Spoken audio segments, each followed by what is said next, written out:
everybody, how's it going? Boris back with you, and today I have another tips and tricks video for you for PUBG on the Xbox One. Today I'm going to go over 12 more tips and tricks that you need to know when playing this game. Now if you missed my previous video, I went over 16 tips and tricks that you should know. That one went over really well, and I got a lot of good comments and a lot of support on that, and so what I wanted to do was get out another one, give you 12 more tips and tricks. Some of these are a lot less obvious than the ones that I had in the previous video. I had a lot of comments saying that that those were too obvious, but I did say that you should know those tips. So these ones, I'm going to say that you need to know these just in case, you don't know these already and they're not obvious. It's something that you definitely need to know and will help you out in the game. So we'll start off with number 1. When shooting with a bolt-action sniper rifle like the Kar 98, you can hold the right trigger after shooting and you will stay zoomed in so you can see where your shot landed. Now I was able to try this out in the lobby really quick with the Kar 98, and you can see that once I pull the trigger, I hold the right trigger, which stops me from doing the bolt action to put that next bullet in. And that way if I had an 8x scope or 4x scope and I'm shooting a long distance, if I hold the right trigger in, I can kind of see where my bullet's going to land and then make the adjustment from there after I do the reload action and take my next shot. So what you want to do is, while you're zoomed in, hold the right trigger, and you will stay zoomed in until you let go of that right trigger, which will prompt the reload action and get that next bullet in the chamber. Number 2, double click the left thumbstick to auto run. Now this one was added in a patch as an update, and it was mentioned, so this is definitely an obvious one, but if you did not know, you can double click the left thumbstick while you're standing still and you will begin to auto run. That way you don't have to click in the left thumbstick and then hold the left thumbstick up to continue running. You can just double click it and run. I know if you have to run a long distance, sometimes people complain that their thumbs are getting tired or they're getting blisters, things like that. And so what you can do is actually double click that. And you can see in the example, you can actually do this while crouching and while laying prone. And this also works while swimming. So if you double click while standing still or laying still at any point, you will begin to move forward automatically and you will not stop until you move the left thumbstick again. Number 3, you can switch and drop your attachments individually without dropping them all at one time. This will come in handy if for some reason you want to switch the scopes between your guns, or if you want to remove one attachment in particular.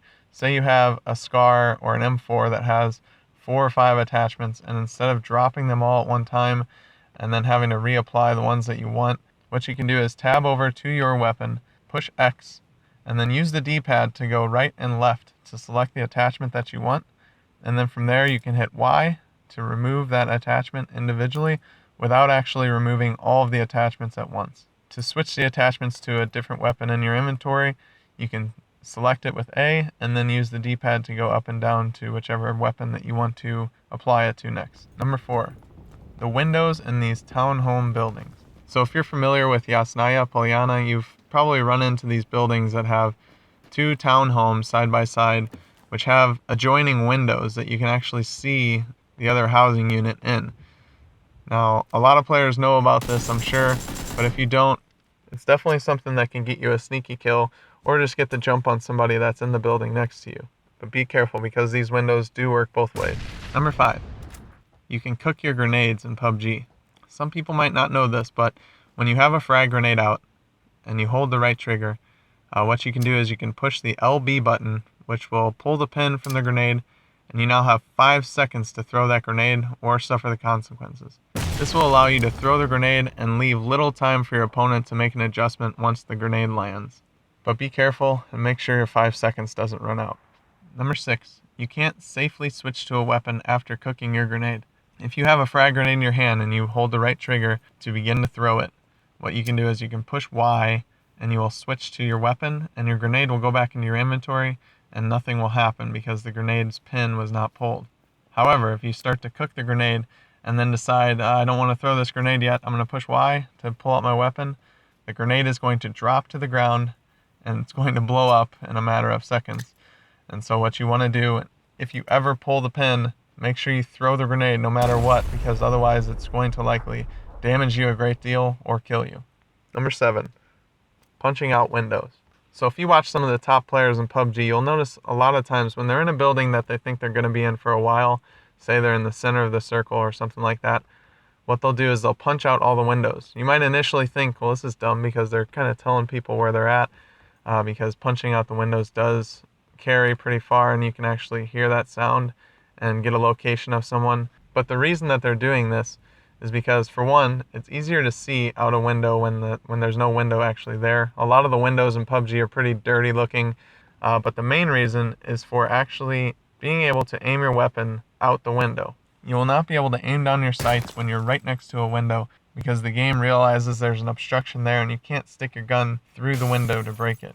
So with the window punched out, you can clearly aim down your sights and get really close to the wall, really close to the window, and actually your gun will be poking out through the building, and then you can aim freely wherever you want to from that point on.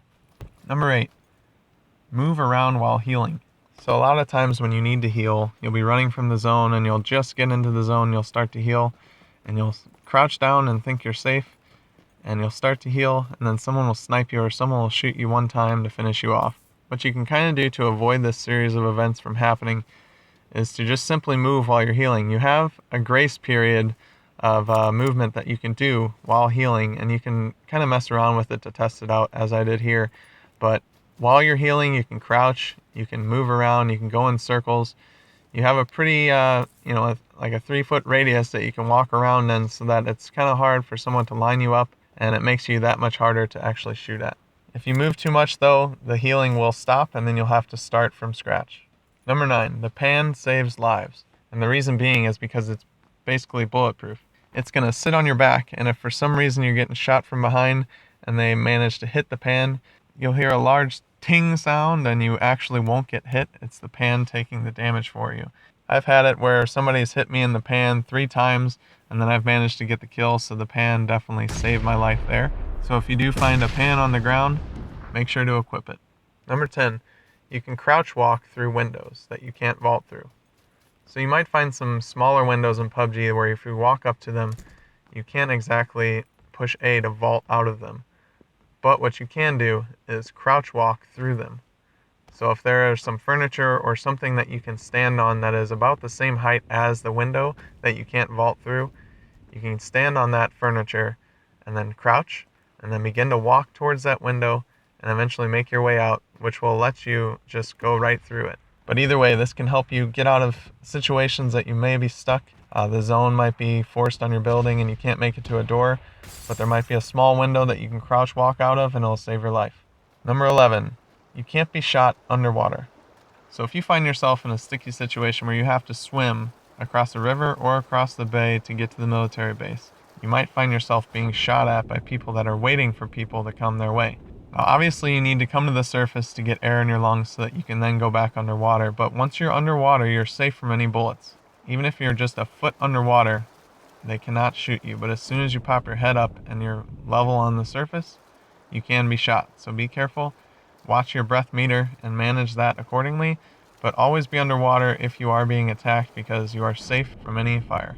Now number 12 was given to me from a commenter on my previous tips and tricks video, and I did not know this before that, but I did test it out and it is true.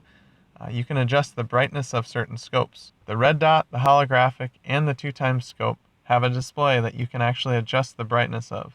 I've noticed at times that the red dot gets super bright in certain situations. It kind of impairs my vision. It's very useful to be able to dim that light and have a better vision downfield.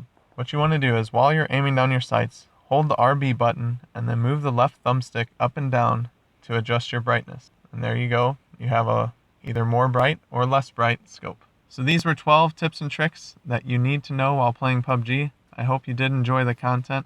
If you did find it useful at all, definitely give it a like as it helps out the channel, and subscribe for more content like this. I appreciate all the support I've gotten so far. Hopefully this video will help some people out and lets you learn a couple things that you didn't know about the game before, and makes it a little bit easier to play. But once again, my name's Boris, and until next time, have a good one.